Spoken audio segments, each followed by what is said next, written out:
Chào mừng các bạn đã quay trở lại với kênh tự học.cc. Chúng ta tiếp tục sang bài 11.3 trong series về JavaScript. Trong video ngày hôm nay, chúng ta sẽ đi giải bài tập JS05. Bài tập số 5, viết chương trình nhập vào hai số thực dương AB từ bàn phím, sau đó in ra chu vi và diện tích của hình chữ nhật với công thức cho trước ở đây. Và đây là kết quả khi chạy chương trình. Các bạn mở viết code tạo ra một bài mới, bài 11.3, giải bài tập 05, tính chu vi diện tích hình chữ nhật. Tạo file index, file main.js và chúng ta sẽ code trong file main.js. Bài này khá đơn giản cho nên mình sẽ code nhanh. Đầu tiên chúng ta sẽ yêu cầu người dùng nhập vào chiều dài và chiều rộng từ bàn phím. Hai bao biến này, let a bằng, ép kiểu luôn, number, màu tròn, from, màu tròn, nháy kép nhập thông điệp, nhập chiều dài hình chữ nhật. Hai chấm, nhấn Alt Shift xuống để copy thêm một dòng nữa.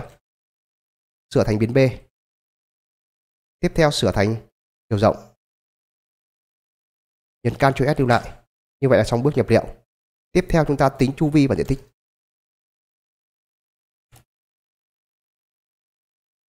Hai bao biến này, let chu vi bằng màu tròn, công thức là A cộng B. Tất cả nhân với 2, nhấn Ctrl S lưu lại. Tương tự của biến diện tích đúng không? Bằng gì?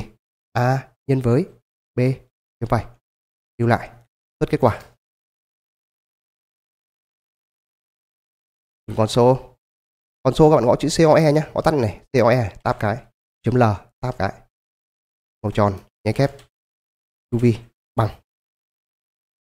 Đoạn này là cộng với chu vi. Ctrl lưu lại. Tiếp theo là diện tích đúng không? Nháy kép này, diện tích bằng cộng với diện tích. Ctrl lưu lại. Rồi. Kích vào Go Live để xem kết quả. Nhập chiều dài 4 này, Enter. Chiều rộng 3, Enter. Kết quả chu vi bằng 14, diện tích bằng 12. Giống với phần demo ở trong đề bài. Bài này khá đơn giản và mình nghĩ là mọi người cũng đã tự làm được hết rồi. Tuy nhiên vì đây là series dành cho tất cả mọi đối tượng, bao gồm cả những người chưa biết tí gì về lập trình, cho nên mình vẫn chữa để các bạn có thể tiếp cận dễ hơn. Ở buổi sau chúng ta sẽ chữa nốt bài 6 và đi nốt phần lý thuyết. Còn bây giờ, chào tạm biệt và hẹn gặp lại. Cảm ơn các bạn đã quan tâm theo dõi.